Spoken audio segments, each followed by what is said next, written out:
Merci beaucoup. Comme je le disais tout à l'heure à Ed Chevridiaz, le décor est planté. Le pasteur Ange, bienvenue à Luna, est là. Mais ce n'est que normal parce qu'aujourd'hui, il va parler d'un sujet, un sujet qui correspond à la date parce que l'Église chrétienne est en train de célébrer en ce jour la venue du Saint-Esprit, ce qu'on appelle la Pentecôte. Et donc, le sujet que nous abordons avec le pasteur Ange Bienvenu à Luna, c'est le bien fondé de la Pentecôte. Bonjour, pasteur. Bonjour, monsieur. Et quand on examine les Écritures, notamment dans Actes des Apôtres, chapitre 2, la Bible nous parle, pendant que tous les disciples étaient ensemble, et soudain, il va y avoir un vent impétueux qui va rentrer.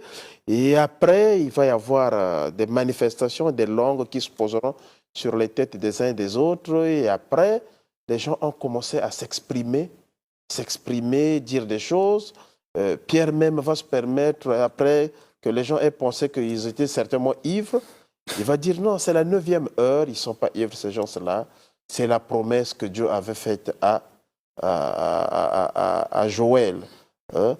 Est-ce qu'aujourd'hui, on peut dire que l'Église a encore raison de célébrer la Pentecôte, étant donné que c'était un événement qui avait déjà eu lieu? Merci beaucoup, monsieur le journaliste. Avant que je puisse répondre à votre question, j'aimerais d'abord que le peuple puisse savoir qu'est-ce que c'est que la Pentecôte. Oui. Et lorsqu'on parle de la Pentecôte, c'est une fête juive qui est devenue une fête chrétienne aujourd'hui. Alors, Pentecôte vient du mot grec pentécosté, et qui signifie seulement 50. C'est-à-dire une fête célébrée pratiquement 50 jours après la fête de la Pâque. Oui. Alors, à votre question, est-ce que les chrétiens sont aujourd'hui, c'est normal de célébrer la Pentecôte? Alors, lorsque nous parlons de la Pentecôte, nous avons 3 aspects. En réalité, 3 aspects. Le premier aspect, c'est une Pentecôte. Historiquement, c'était une fête de la moisson, une fête agricole. Le Père avait promis et ils sont demeurés là. Et voilà, il y a eu cet avènement du Saint-Esprit. Et il faut même ajouter, non seulement du Saint-Esprit, l'Église a pris le départ. Alors, il y a aussi le 3e aspect, c'est l'aspect personnel. Quand je parle de l'aspect personnel, nous avons dit que sur l'aspect historique, c'est la fête de la moisson. Quand on parle de la moisson, c'est le fruit. Donc, l'aspect personnel, c'est le chrétien qui doit apporter au Seigneur les fruits qu'il a produits et devant le Seigneur. Voilà les 3 aspects. Maintenant, en répondant à votre question, est-ce qu'aujourd'hui, c'est normal que nous continuions à célébrer cette fête? Oui, c'est une fête historique, nous devons la célébrer, mais à l'exception que, en réalité, nous avons la Pentecôte chaque jour, parce que nous avons le Saint-Esprit en nous chaque jour, et le Saint-Esprit agit dans le chrétien chaque jour, sauf celui qui l'a attristé. Mais sinon, nous avons le Saint-Esprit 24 heures sur 24 heures. Donc, nous avons la Pentecôte 24 heures sur 24 heures avec nous. Vous avez la Pentecôte 24 heures sur 24. Tout à l'heure, vous avez évoqué un aspect historique quand vous avez parlé de Jésus qui a fait la promesse en disant que ne vous éloignez pas de Jérusalem, il faut y rester parce qu'il y a une promesse, le Père que vous a promis. Mais Jésus, dans Jean chapitre 20, homme de Dieu, Jésus face aux disciples, après certainement sa résurrection, il a soufflé sur les disciples, il dit « Recevez le Saint-Esprit ». Il y a encore une suite, mais je m'arrête là. Recevez le Saint-Esprit. Est-ce qu'à ce moment-là, Jésus n'est pas en contradiction avec lui-même? Lui, il donne le Saint-Esprit déjà, mais les disciples devraient encore attendre le Saint-Esprit. Est-ce qu'à ce moment-là, il y a une différence entre recevoir le Saint-Esprit et vivre la Pentecôte ou être baptisé du Saint-Esprit? Ok. Quand le Seigneur dit et transmet à ses disciples, aux apôtres, il dit recevez, parce qu'il va leur recommander d'accomplir une mission. Et cette mission, il les envoyait deux à deux. Et c'est que pour accomplir cette mission, il fallait qu'une force et l'équipement soient là. Donc, à cause de la mission, il leur a donné l'équipement. Maintenant, quand il parle pendant la Pentecôte, ici, il a donné ça à ses disciples, mais il n'avait pas donné ça à tout le monde. Maintenant, la Pentecôte, c'est pendant la Pentecôte que ça sera un transfert légal à tout le monde. Et tout le monde a eu à recevoir maintenant, et en commençant par les disciples, bien sûr, et le vent a commencé à souffler partout. Donc, à cause de cela, il n'y a pas de contradiction, parce que c'est là où même il a dit, il les a demandé de ne pas s'éloigner de Jérusalem, d'attendre ce que le Père a promis.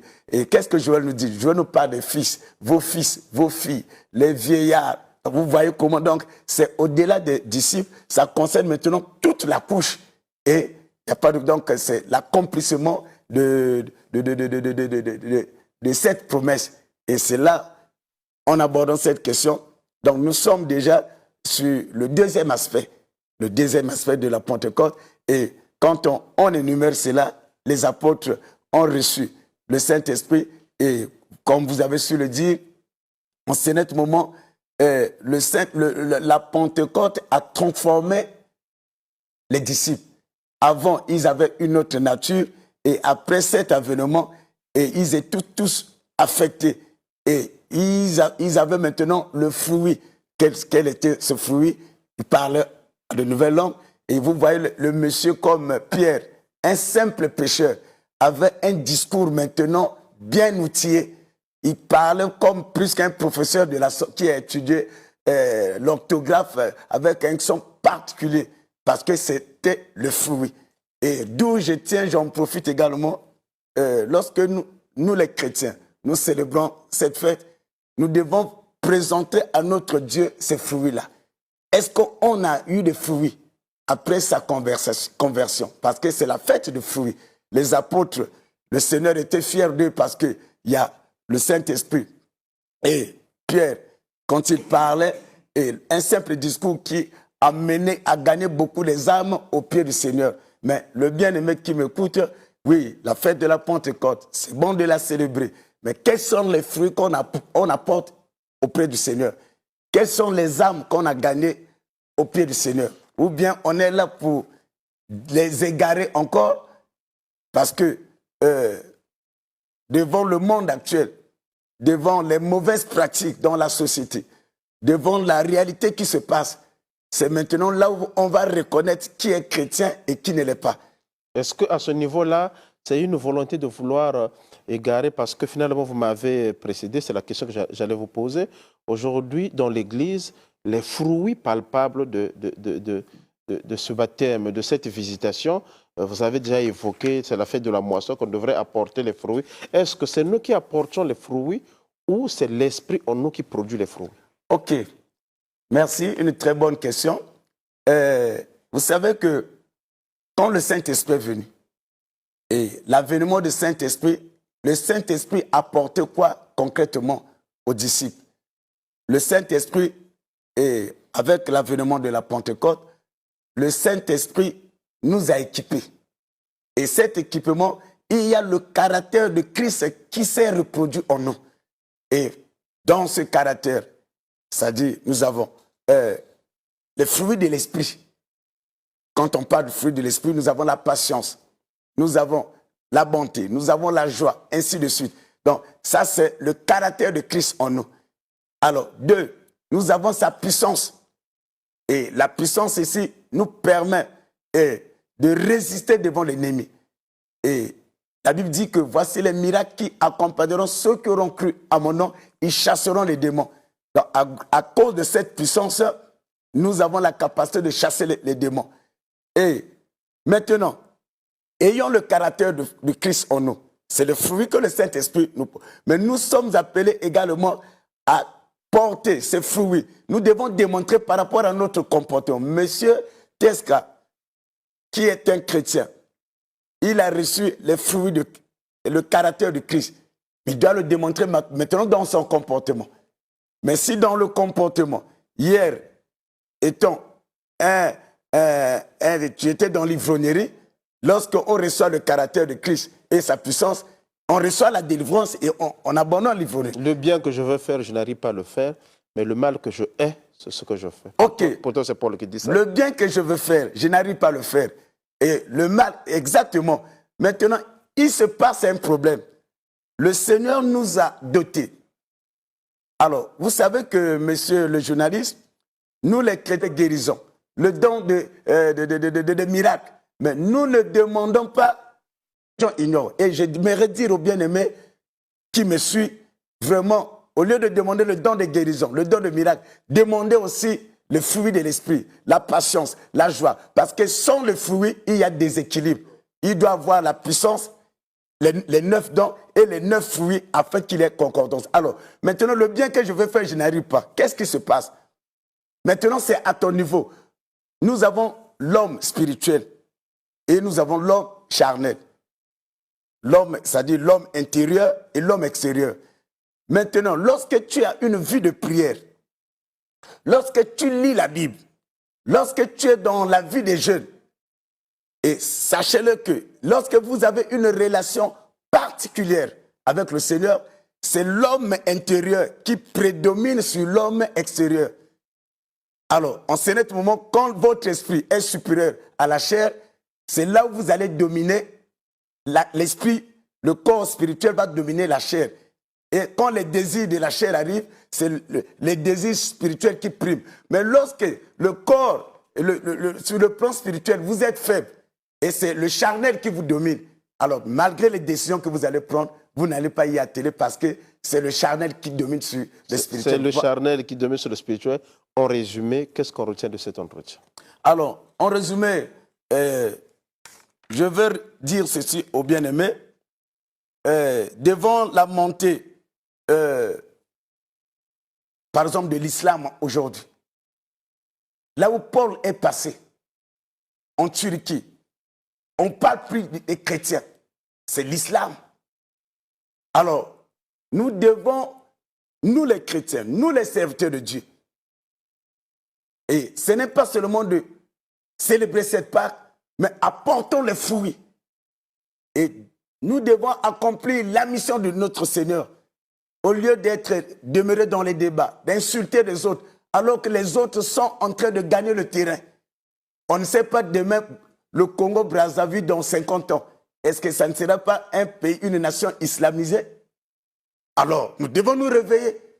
Et c'est bon de célébrer la Pentecôte, mais c'est plus mieux que nous devons démontrer, apporter ce fruit au Seigneur, et le Seigneur serait content. Et j'aimerais en profiter également, le bien-aimé qui n'a jamais reçu Christ, à l'occasion de cette fête de la Pentecôte, que tu reçois Christ dans ta vie comme Seigneur et Sauveur, afin que tu sois baptisé du Saint-Esprit et que tu aies la capacité de résister devant ce que l'ennemi veut accomplir en toi. Fais cette petite prière avec moi. Seigneur Jésus, en ce jour de Pentecôte, je te reçois dans ma vie comme Seigneur et Sauveur personnel. J'abandonne les anciens maîtres que j'ai eu à servir et je m'attache à toi de toute mon être au nom de Jésus-Christ. Amen. Amen, on dira Amen. Et on fait comment pour pouvoir rejoindre le pasteur, mais aussi l'Église, la vie en Jésus-Christ? Ok. Et je suis au 00242 663 71 52. 00242 663 71 52.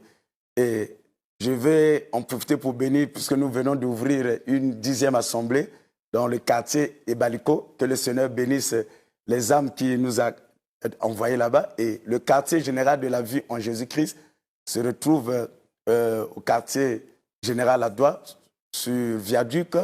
Lorsque vous arrivez en quittant le stade Nicole Oba, en faisant face à Kintélé, lorsqu'on dépasse la police routière et au moins à 30 mètres sur le viaduc, en allant vers Kintélé, à droite, vous allez voir une pancarte mentionner l'église, la vie en Jésus-Christ, et vous allez apercevoir le bâtiment. Et si vous pouvez cliquer dans Facebook ou bien dans YouTube, l'église, la vie en Jésus-Christ, vous aurez toutes nos coordonnées. Merci beaucoup, pasteur. C'est donc la fin de cet entretien. Tout à l'heure, vous allez suivre l'interview à domicile avec